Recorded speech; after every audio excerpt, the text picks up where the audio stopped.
sai ya karanta kunguwan lawa har kafa ɗari ya yi bacci a haka. To manzon Allah ya ce Allah madaukakin sarki zai ce da wannan mutum ya kai bawa na ka shiga gidan aljanna ta dama saboda ka kwanta da hakarkarinka ka karanta kunguwan lawa har kafa ɗari. Manzon Allah sallallahu alaihi wasallama ya ce wanda ya karanta kunguwan lawa har kafa 50 Allah zai gafarta masa laifin shekara 50. Manzon Allah sallallahu alaihi wasallama ya ce wanda ya karanta kulhuwan lawa har kafa 10 Allah zai gina masa ɗaki a gidan aljanna. Ɗakin nan da Allah zai gina maka a gidan aljanna ya fi girman duniyar nan da kayan alatu da shimfiɗa da gadaji da ne. Ɗaki ɗaya tak ya fi girman duniyar nan. Muna fata yan uwa musulmi za su ba da himma da kullum ka dinga karanta wannan kulhuwan lawa kafa 10 don bin umarnin abin da manzon Allah ya faɗa.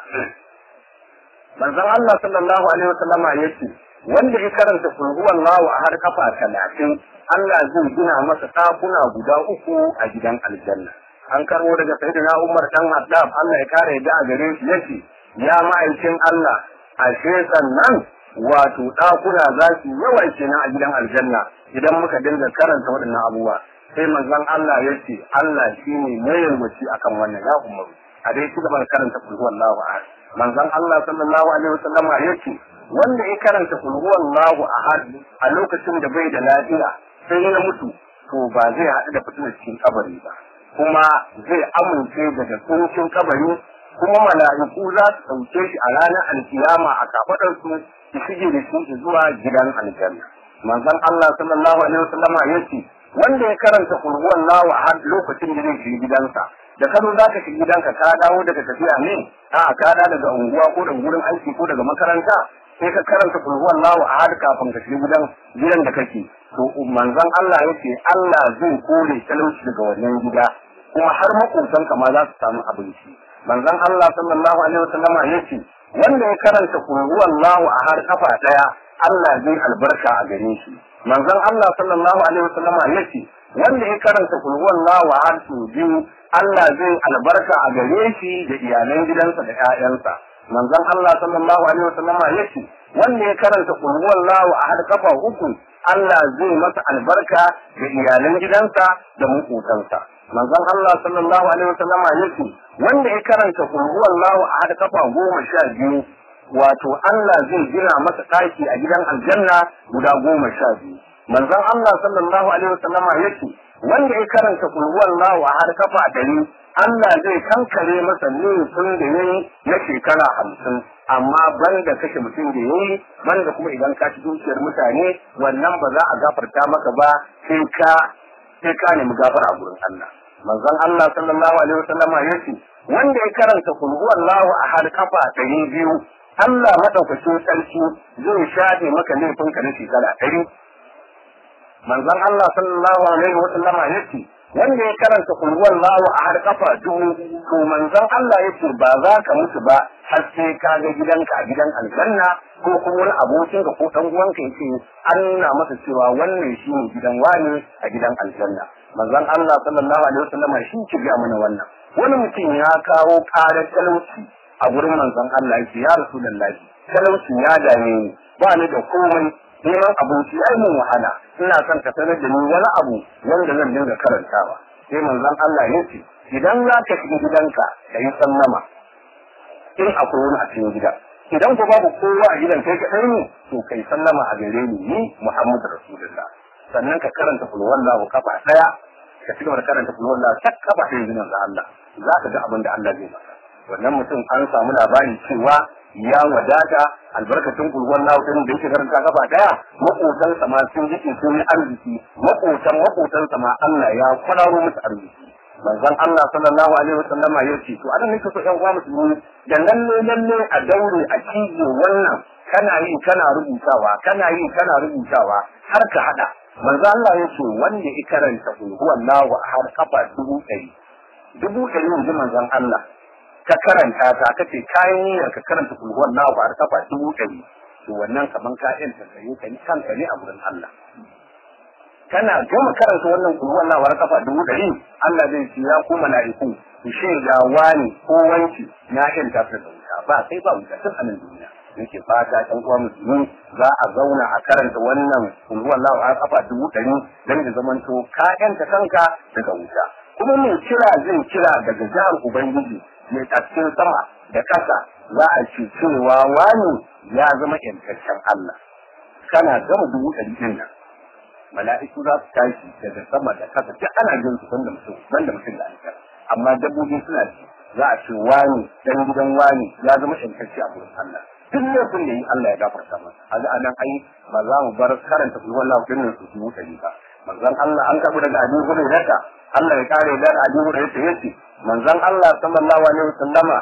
ya ji wani mutum yana karanta kullu wallahu ahad. Sai manzon Allah yace ka wajaba shi kenan sai wani sahabi yace ya rasulullahi menene ya wajaba? Sai ce aljanna ta wajaba a gurin wannan mutum.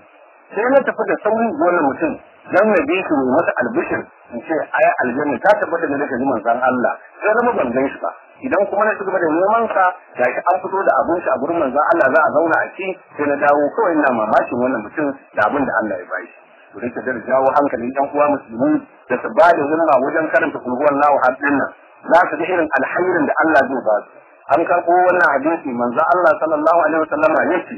wanda ya karanta kulhuwan lahu ahad to 50 Allah zai gafarta masa laifinsa na shekara 50. Kuma wani kira zai kira a ranar alkiyama ana zaune a cikin tashin alkiyama sai wani mai kira ya ce masu yaban Allah su tashi duk wanda yake ban Allah ma'ana wanda yake karanta kulhuwan lahu ahad to ya tashi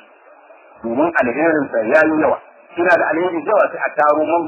ma'abuta karanta kulhuwan lahu din nan sai a ce da su ubangiji gaba daya ya yanka ku daga wuta. An karbo ga ɗan Abbas Allah ya kare da gare shi manzon Allah sallallahu alaihi wasallam yace wanda ya karanta kul huwallahu ahad kafa 200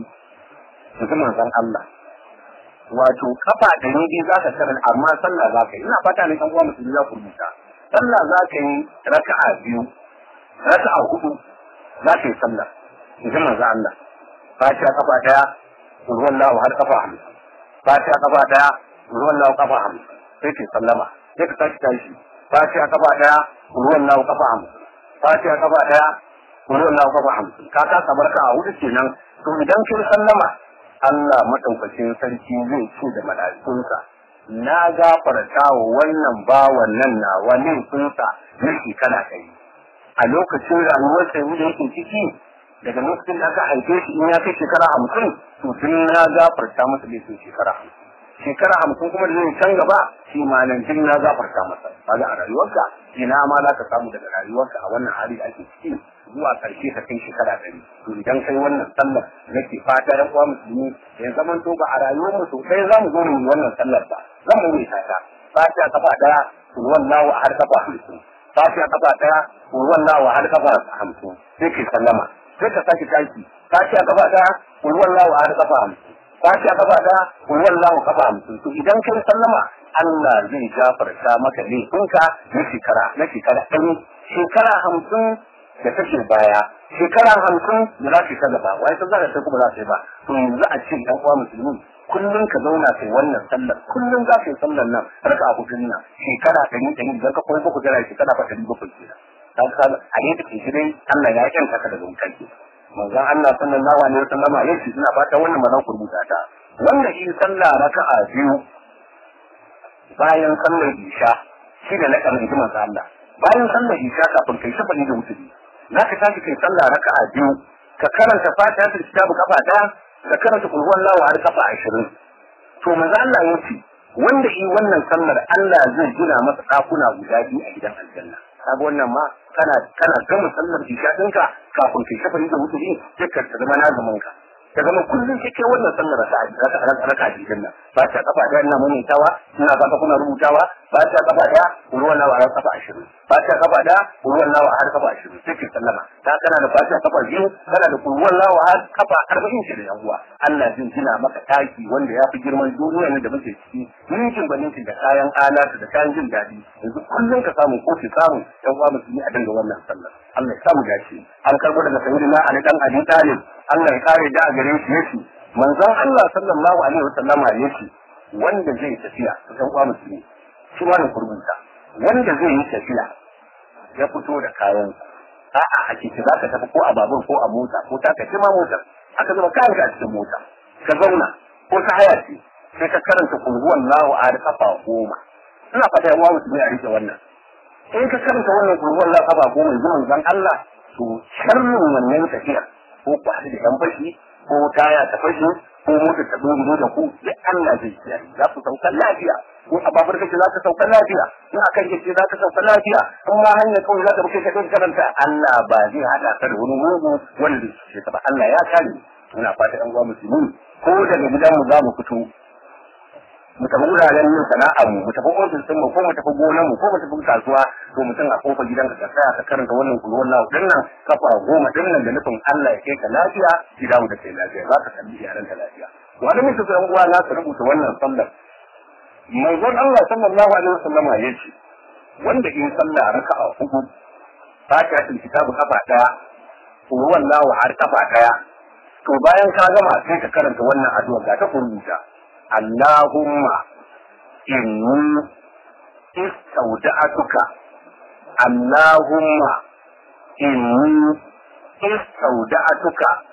nafsi wa mali wa ahli wa waladi zan ta Allahumma inni istawda'atuka nafsi wa mali wa ahli wa waladi idan kai wannan sallah ta karanta wannan addu'a ne manzon Allah madaukakin sarki da kansa zai ce ya kai wannan bawa nawa na kiyaye maka dukiyarka na kiyaye maka iyalanka na kiyaye maka ƴaƴanka na kuma kiyaye duk lamarinka har ka je ka dawo ina fata ƴan uwa musulmi kullum ba za mu bar wannan sallar ba za mu dinga yin wannan muna yin sallar na raka'a 4 fatiha kafa 1 wallahi war kafa 1 ya kuma karanta wannan addu'a da muka rubuta tare da yau ina fata za a bada wannan ya kamata ga wanda zai fita daga gidansa kafin ka fito daga gidanka a cikin wani taki aka samu wannan yake kai sallah raka'a 2 a gidanka ka gama komai ka dauko za ka fita ka samu gurin mai kyau kai sallah raka'a 2 dan wa duk wannan magana da yake ka faɗa mana fa manzon Allah ne ya mana ita ina fata za a rike abun nan yadda a rike da kyau hannu da hannu kullum ka zama to dan baka san da abin da Allah zai ma gafara ba sai da irin wannan mai kina da ake an kawo ashe a nan rahama ka take to a rayuwarka ko su ne ka gaba ba kai wannan ina fata wa mutum ya yi to sai manzo Allah ya ce sai kai sallah raka'a 2 ina fata kuna rubutawa ba ta cikin kitabu kafa 1 kun ya ayyuhal kafiruna kafa 1 a raka'a ta 2 ba ta cikin kitabu kafa 1 zaka karanta sannan kuma ka karanta kul huwallahu ahad kafa 1 wato sallar da zaka karanta kulli ayyuhal kafirun ne a ta farko za ka karanta fatiha kafa 1 kulli ayyuhal kafirun kafa 1 sai ka saki kanki sai kawo fatiha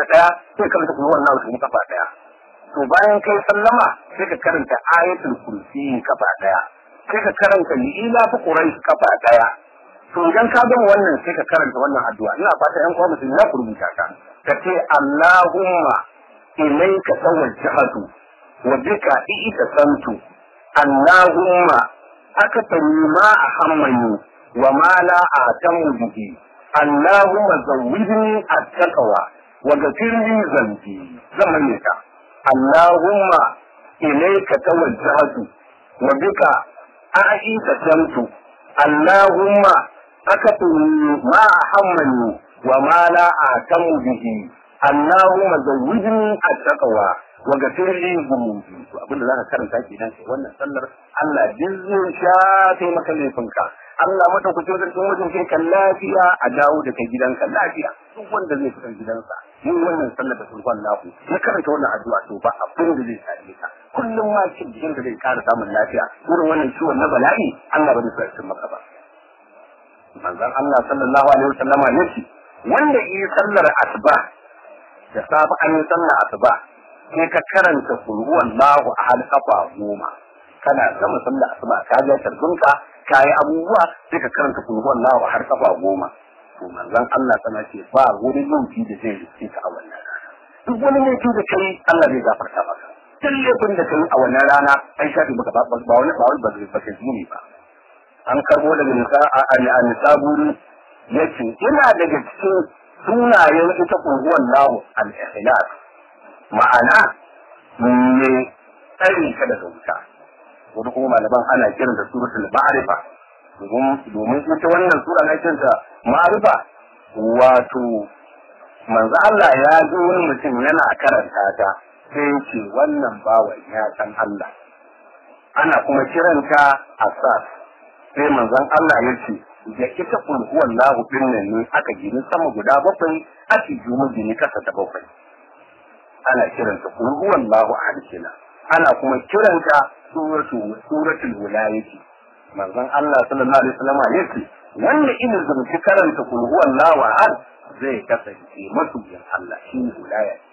zai kasance masoyin Allah in ji kana yawan karanta kul huwallahu ta zama maka jini da tsoka a jikinka kai ba ka da wani abu da kake sai karanta kul huwallahu ahad to ka zama masoyin Allah kenan. An karbo daga abi an karbo daga ubayi dan kari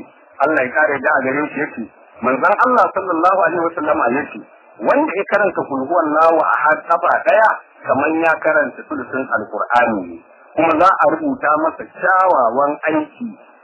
guda 10 da umarni da kuma shari duk za a shafi masa waɗannan jin manzon Allah sallallahu alaihi wasallam. Har wai wani labari cewa manzon Allah sallallahu alaihi wasallam ya ce da sayyidina Aisha matarsa ya ce Aisha kake bacci sai kin aikata abu guda 4 kake kwanta bacci sai kin yi abu guda 4 ina fata yan uwa musulmi ana jina nan a rike sai yace kake bacci sai kin sauke alqur'ani kake bacci sai kin sanya annabawa gaba ɗayan annabawa masu cikin ki a ranar lahira kuma ki sanya cewa musulmi ke da ke da musulmi kuma ki san cewa ki aikata kuma aikin hali tare da kuma ya ga mata abubuwan nan guda kake bacci sai kin aikata waɗannan shi kenan sai manzo Allah sallallahu alaihi wasallam ya gurin ta sai ta da ita ta sama tana kan shimfiɗa tana ta juju tana abun nan shi kenan ta ce ya ma'aikin Allah ka fankan uwata da ubana da ni kaina gare ka ma'aikin Allah ka umarci ni da abu guda 4 ni ko ba zan iya aikata waɗannan guda 4 ba ka san fanta alqur'ani in san ne kaza nayi kaza nayi kaza to abun nan kuma gashi mai wahala ne ya rasulullahi sai manzon Allah sallallahu alaihi wasallam ya rubuci yace ya ce Aisha abin da nake nufi da wannan kashi barci sai kin karanta kulhuwan lawa ahad in kika karanta kulhuwan lawa ahad kafa daya kamar kin sauki alqur'ani idan kike salati a gare ni da annabawa gaba ɗaya da suke gabana kamar kin sa su gaba ɗaya masu cikin da ranar kiyama idan kuma kike istighfari ga mu'mini maza ga mu'mini mata kamar dukkin da su idan kuma kika ce subhanallahi walhamdulillahi wala ilaha illallah wallahu akbar su daya kaman kin yi haji da sun gane kada jama'a magana sun abin da yake ba da kan ya kamata kullum da za mu karanta kul wallahu ahad nan ko da kafa 10 din nan ko kafa nawa ne mu karanta mu kuma karanta wannan addu'a cewa subhanallahi walhamdulillahi wala ilaha illallah wallahu akbar to na gan da za a ba mu muka jingina ta da wannan kul wallahu din kaman an ba mu haji aikin haji ne tare da umra gaba daya kuma mu sani cewa annabawa za su yi tsoron alkiyama manzon Allah zai ci kuma na yi cewa duk musulmi dan kwana ne to kamar wanda shi wannan kamar yayi wadan abin da manzon Allah ya faɗa kenan Allah ya ba mu iko an karɓo wannan hadisi ga Ali dan Abi Talib Allah ya kare da garin shi yace manzon Allah sallallahu alaihi wasallam yace wanda ya karanta kul huwallahu ahad bayan yayi sallar safiya su 10 to ba wani yanki da zai cin masa ko da ibili ya zo gurin ina gurin sa yayin su ina ki ko ya yi su ma to wato wani yanki ba zai cin masa ban jima Allah ina fata kana ga sallar asuba dinka ka karanta kul huwallahu har kafa 10 to a wannan ranar dai gaba daya yin shi da ba za a rubuta maka shi ba manzon Allah sallallahu alaihi wasallam ya ce wanda ya karanta kul huwallahu har kafa daya za a ba shi ladan shahidi guda 100 manzon Allah sallallahu alaihi wasallam ya ce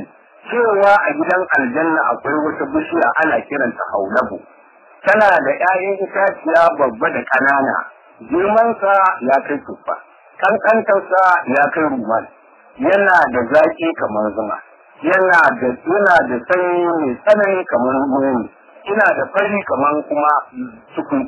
sai sayyidina Abubakar ya ce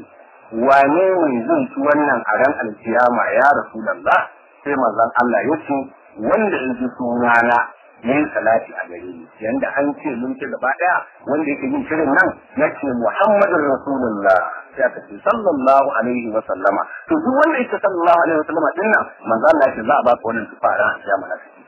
allazi la yutu magana baya magana da kurci da kariya shi faɗi wannan da ka zuciya ta kayyata cewa wannan magana da ka faɗa Allah zai sa mana cikin waɗanda za mu ci wannan tufa a ranar kiyama Allah ya sa mu dace an ruwanto wani labari cewa wani mutum an gan shi a mafarki a wannan daren ya rasu to sai babansa ya gan shi a gidan jahannama an sa masa sarkoki da barurruka ga shi a gidan jahannama an tattauna shi an masa azaba ran sai baki da rana ta zago gobe sai da daddare ya koma ya kwanta ina bacci shi baban dai wannan mutum sai ya ga kuma ɗan nan nasa baya gidan wutar an kunkunce shi yana gidan aljanna da kayan jin daɗi da kayan ni'ima ina ta annishuwa ina jin daɗi ina fatawa shi kenan sai uban nasa yace a'a ya kai wani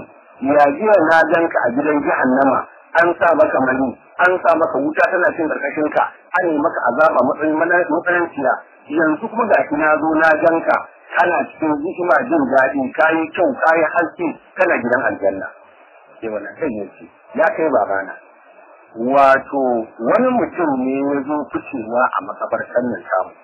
a nemi wannan azaba to da mutumin nan ya zo ficewa makabarta sai ya karanta mana kul huwallahu ahad kafa uku yace Allah na karanta kul huwallahu dinnan kafa uku ka bawa duk adadin da suke cikin makabartar nan Allah ka yafe musu laifin shi ne da aka tara mu gaba daya aka ce dalilin mutumin da ya karanta kul huwallahu ahad nan sai Allah ya mana gafara dan uwa musulmi shi sa kuke ganin cewa kar mu manta da iyaye kar mu manta da kakanni idan kai sallah kar ka tashi ka tsaya kai wa iyayenka addu'a ka tsaya ka karanta musu kul huwallahu kafa 11 ko kafa 10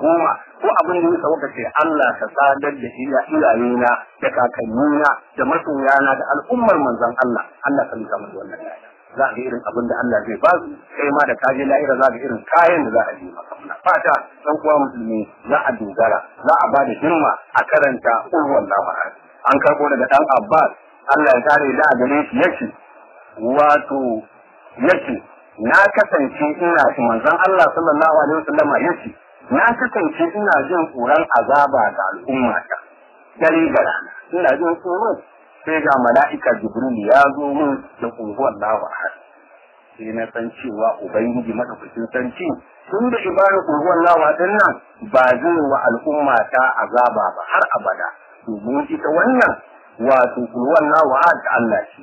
kuma alƙawari ne ga wanda duk ya karanta wannan ita wannan sura ta kulwan nawa din nan wato Allah zai sokan masa da nutsuwa zai samu jin daɗi zai samu rahama Allah zai dube shi duba na rahama ba kuma za a yi masa azaba ba in ina yawan karanta kulwan nawa din nan Allah zai gafarta masa ba kuma za a yi masa azaba ba har abada kuma duk abin da Allah ka karanta kulwan nawa har Allah zai baka shi ya kasance gurin manzon Allah sallallahu alaihi wasallama yana yawan karanta kulwan nawa har yana karanta kuma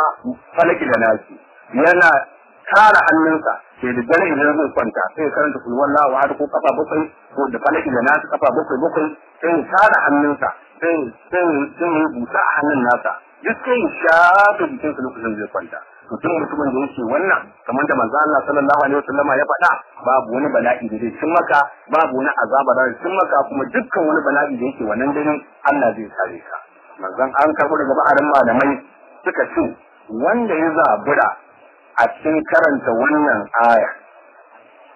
Allah zai kare shi daga dukkan sharrin duniya da sharrin lahira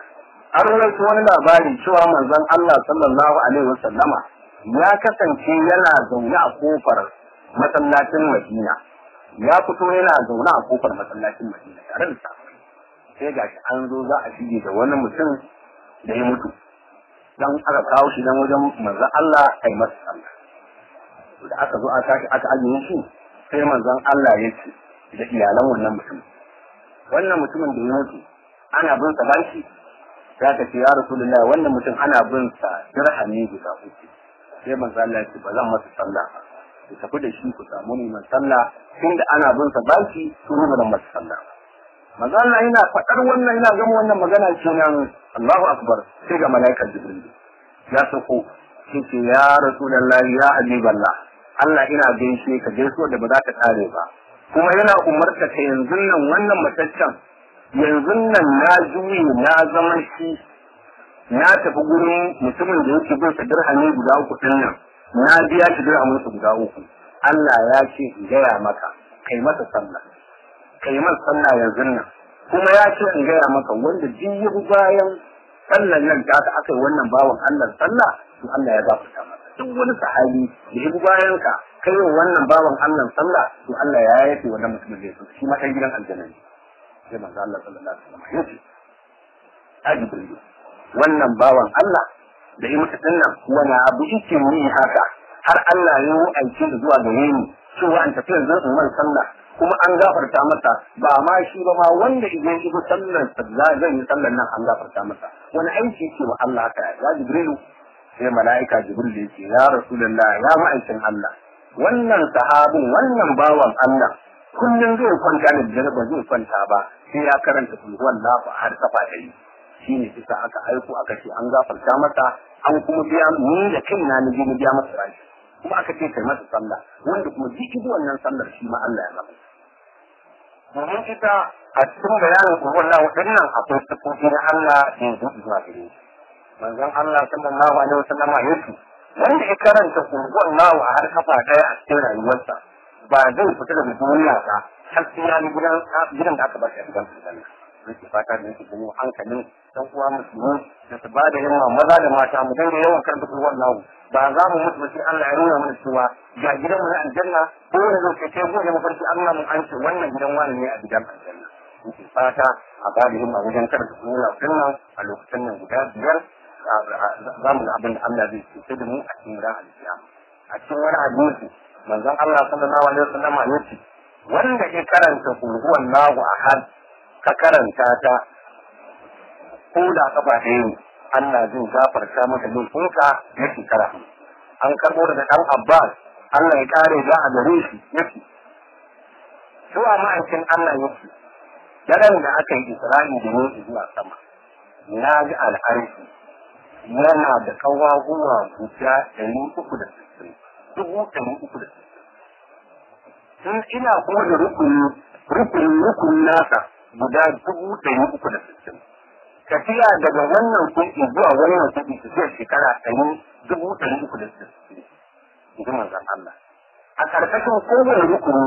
akwai wato daji guda 10,000. A cikin kuma kowane daji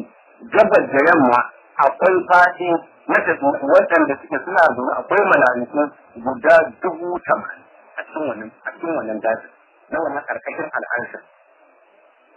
Ba sa gushewa suna karanta kuhuwar lafi a hajji. Ko ba abin da suke karanta waɗannan mala'iku guda 80,000 ɗin nan a ƙarƙashin al'arshi tun da Allah ya halitta su ba abin da suke karantawa sai kuhuwar lafi a hajji. To idan sun kai sun zama sun karanta kuhuwar lafi ɗin nan sai su ce ya ubangijinmu ya shugabanmu mun ba da ladan kuhuwar lafi a hajjin nan ga al'ummar Muhammadu Rasulullahi maza da mata da suke karanta wannan kuhuwar lafi a hajjin nan. Sai sahabbai suka dinga mamaki. Sai manzon Allah ya ce yanzu kuna mamaki ya ku abokaina, kuna mamakin wannan abin da muka faɗa na faɗa muku? Sai suka ce na'am ya ma'aikin Allah, wannan alherin Allah yana da yawa, kuna mamakin wannan abu. Sai manzon Allah sallallahu alaihi wasallam ya ce na rantsi wanda numfashi na yake hannunsa cewa kul huwallahu ahad iyakan nan an rubuta ta ne a jikin fuka-fukin sayyidina Jibril. Allahu samad an rubuta ta ne a fuka-fukin Mika'ilu. Lam yalid wa lam yulad an rubuta ta ne a fuka-fukin Azra'ilu. Wa lam yakul lahu kufuwan ahad an rubuta ta ne a fuka-fukin Isra'ilu. To manzon Allah sallallahu alaihi wasallam yake wanda ke karanta huwallahu ahad a cikin al'ummata, wanda ke karanta Allah zai ba shi ladan wanda ke karanta at-Taura da Injila da Zabura da Al-Qur'ani ne. Duk wanda ya karanta huwallahu daya to adadin Al-Qur'ani da Zabura da Injila Allah zai ya ba shi wannan ladan. sai manzon Allah sallallahu alaihi wasallam ya ce ya ku sahabbaina kuna mamakin wannan abin da na gaya muku sai sahabbai suka ce na'am ya ma'aikin Allah wannan alherin Allah ya yawa muna mamakin wannan abin da ka faɗa sai manzon Allah sallallahu alaihi wasallam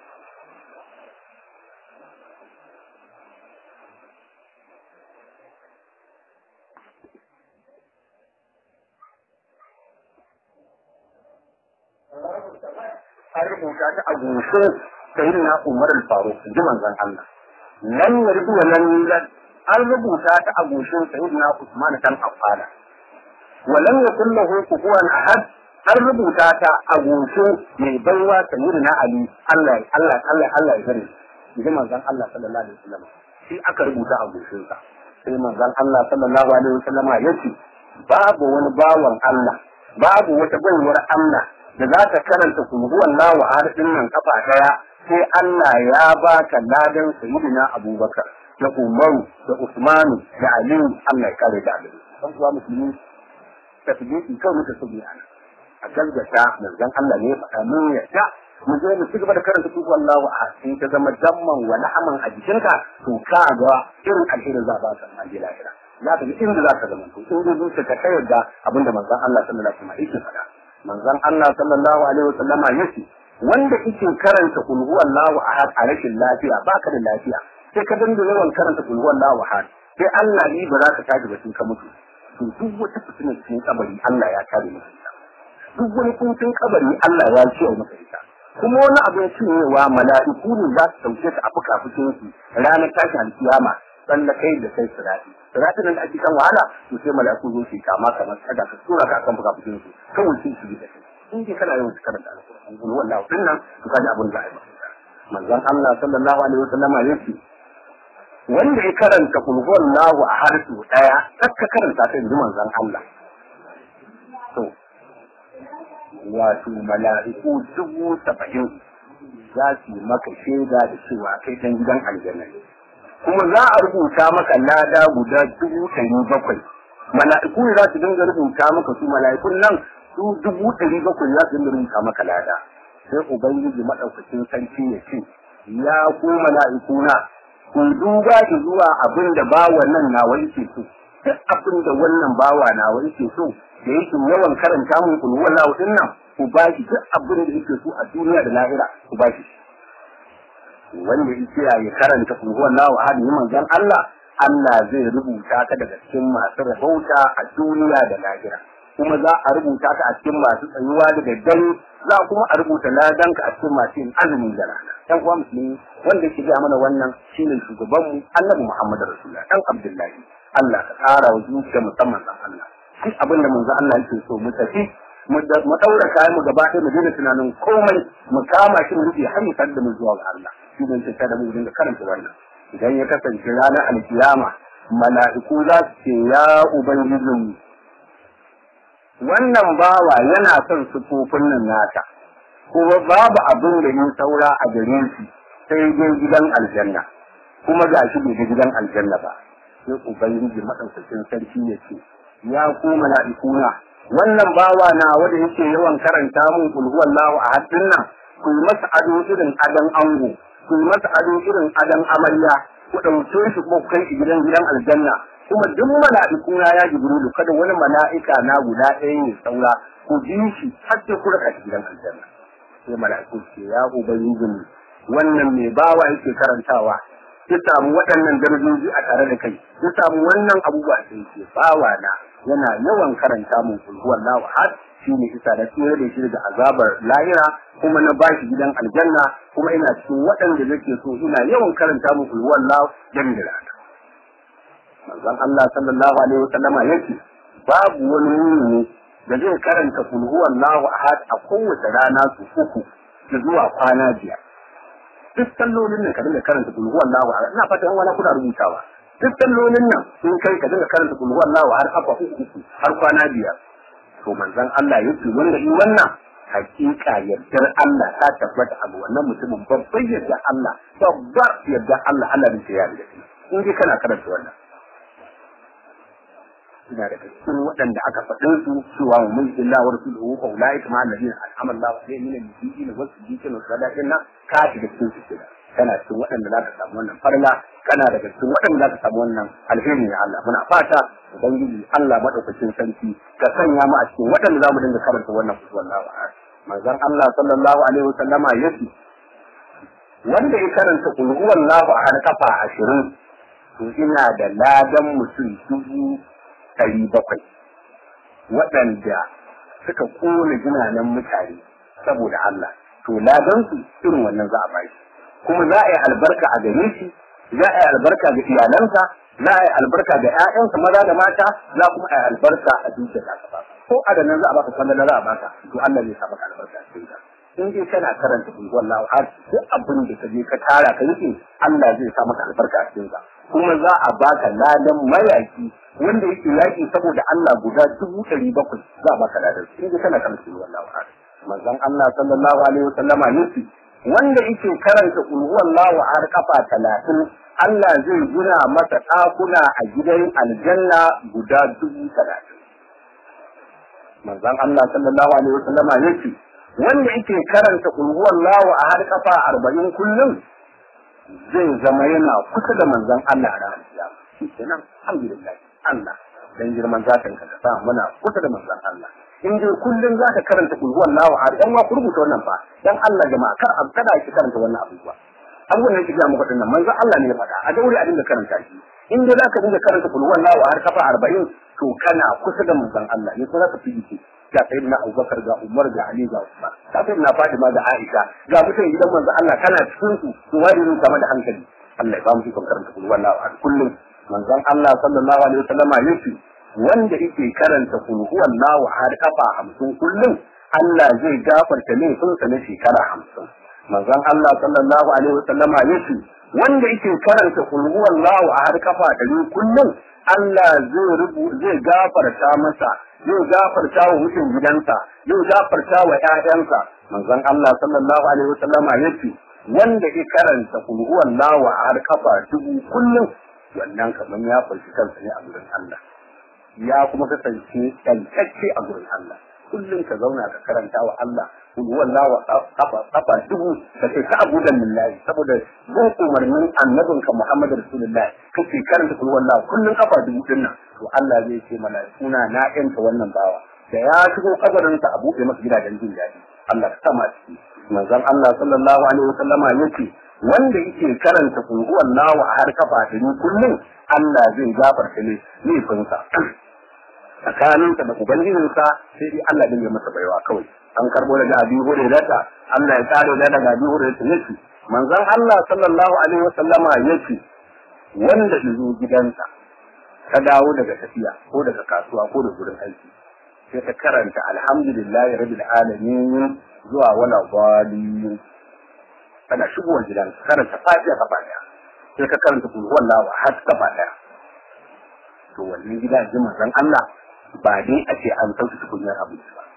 sai ma kun dinga ba mutane abinci za ka ki taimaka wa mai gida ya ma ku dinga taimaka mai gida da kin dawo daga makaranta sai kuma da kin dawo daga unguwa kake ce ko miki tsaya a tsoro ki karanta fatiha kafa daya zuwa ƙarshe ki karanta kul huwallahu kafa daya in Allah ya yarda inji manzon Allah in Allah ya yarda abinci sai ji ku ba wani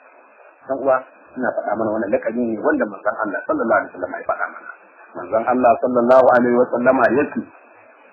wanda manzon Allah yace wanda yake karanta kul huwallahu ahad kafa 100 da safi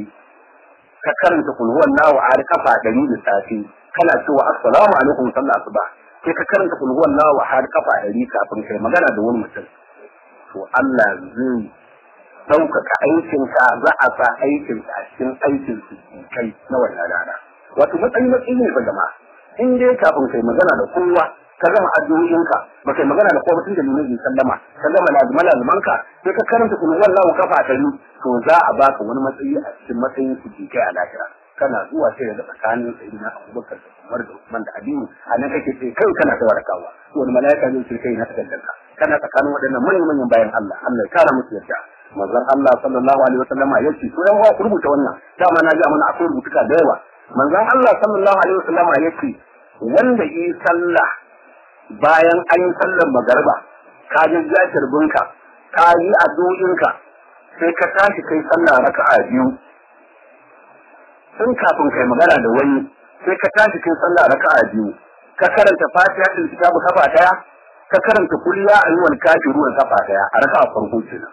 raka'a ta biyu sai ka karanta fatihatul kitabu kafa daya sai ka karanta kul huwallahu ahad kafa daya to manzon Allah yake wanda duk yake wannan bayan magariba kake wannan sallar za ka fita daga cikin laifinka kamar yadda muke yin ba ai mun muna ganin da muke yin ba ka ji an nuna maka safar maciji tun daga kansa zuwa jenarsa yake zarewa ya fito sabo shan to in dai kana wannan sallar wannan ranar gaba ɗaya duk wani laifi kai Allah ya kafa dan uwa Muhammadu Rasulullah dan Abdullahi shi da Abdullahi shi ne fa yake kora mu zuwa ga Allah shi ke ja mana wannan bawa Allah ya jefa zuciyar mu kan Muhammadu Rasulullah ina fata ƴan uwa musulmi za mu ba da himma za mu dage za mu ba da himma mu dinga waɗannan abubuwa da manzo Allah ya faɗa don mu samu tsira a ranar tashin kiyama to ga kuma wannan abin da nake so wani muhimmin lamari ne ina fata ku kaɗi takarda da biro ku rubuta shi da kyau ka ajiye daga nan har ka tafi lahira ka ci gaba da waɗannan abubuwa za ka ga abin da Allah zai baka ina fata kun shirya an karɓo da ɗan Abbas Allah ya kare da ɗan Abbas nace manzon Allah sallallahu alaihi wasallam yace wanda ya kasance ina da wata bukata a gurin Allah ta duniya ce ko ta lahira ce sai ka tashi kai kyakkyawar alwala ka jaddada alwala kai alwala kyakkyawa sai ka tashi ka samu gurin da ba wanda zai ganka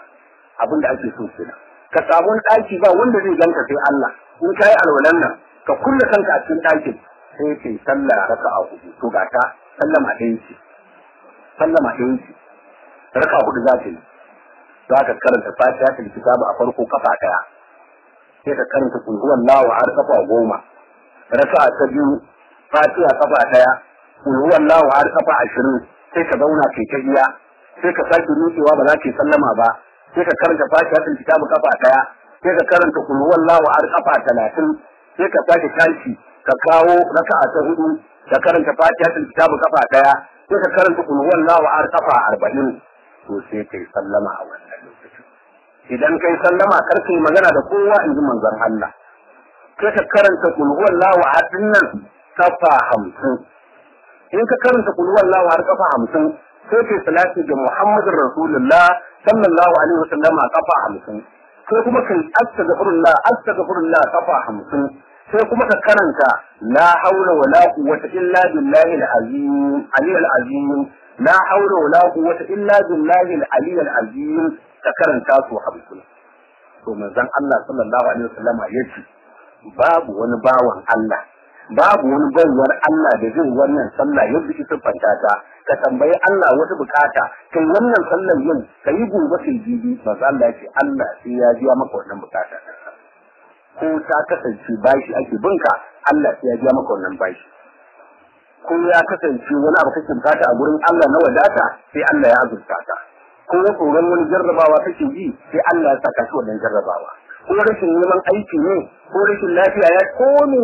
ko rashin azin ta kowane bangare da muka da shi tilayin Allah ko wani abu da ke so in samu to wannan Allah da na faɗa in Allah ya yarda